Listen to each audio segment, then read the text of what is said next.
Jayuldev. Donc pour aujourd'hui, on a le verset 17 du chapitre 5 qui dit Tad Budayas, Tad Atmanas, Tad Nishtas, Tad Parayana, Gachanti Apunar Avritim, Gyana Nirdhuta Kalmasa. Kalmasha. Désolé. Donc, il dit celui dont l'intellect est absorbé en lui.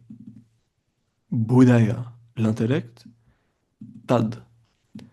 Tad, c'est un pronom pour dire en lui, mais ça se réfère à quoi? Mais pour certains, comme on a vu hier, cette ignorance couvrant le soi est détruite par la réalisation. Leur connaissance, comme le soleil, révèle, Prakashayati révèle Tat Param, ce suprême, le suprême. Ouais. Et du coup, le même pronom Tat, il revient ici. Parce que ce suprême, il dit Tad Buddhaya, ceux qui ont le bouddhi qui absorbe, qui est l'intellect qui est absorbé en Tad, en lui. Tadatmanas, dans le mental. Ici, Atma veut dire mental. C'est une des significations aussi de Atma, euh, dans beaucoup de contextes. Tad Atmanas, quand le mental focalise sur lui. Tan Nishta, donc le même Nishta qui est fixé dans lui. Tat Palayana, qui l'ont comme le but suprême. Ah ouais, comme le but suprême.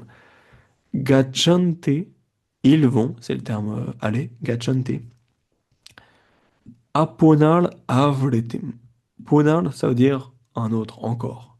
Apunal, il n'y a pas d'autre, pas encore. Avritim. C'est un état dont on ne revient pas. Ouais. Un état de non-retour. Apunal avritim. Gyana nirduta kalmasha. Complètement nettoyé par des impuretés, par la connaissance. Ouais.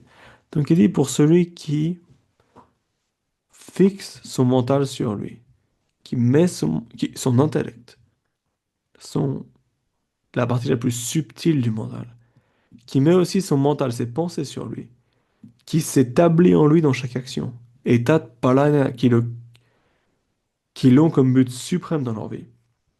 Qu'est-ce qui se passe? Ils sont complètement nettoyés par cette connaissance, qui s'éveille par cette pratique, qui est bhakti en gros, simplement la pratique de bhakti. Avoir l'intellect, le mental fixé en Dieu, et le voir, avoir la foi en lui comme le but suprême. Et qu'est-ce qui se passe pour celui qui se fixe dans cette bhakti? Gachanti apunar avritim. Il atteint cet état apunar, de non-retour. Un état où on ne revient pas, qui veut dire la libération. Vaikunta. Ouais. Donc voilà pour le verset 17. J'ai eu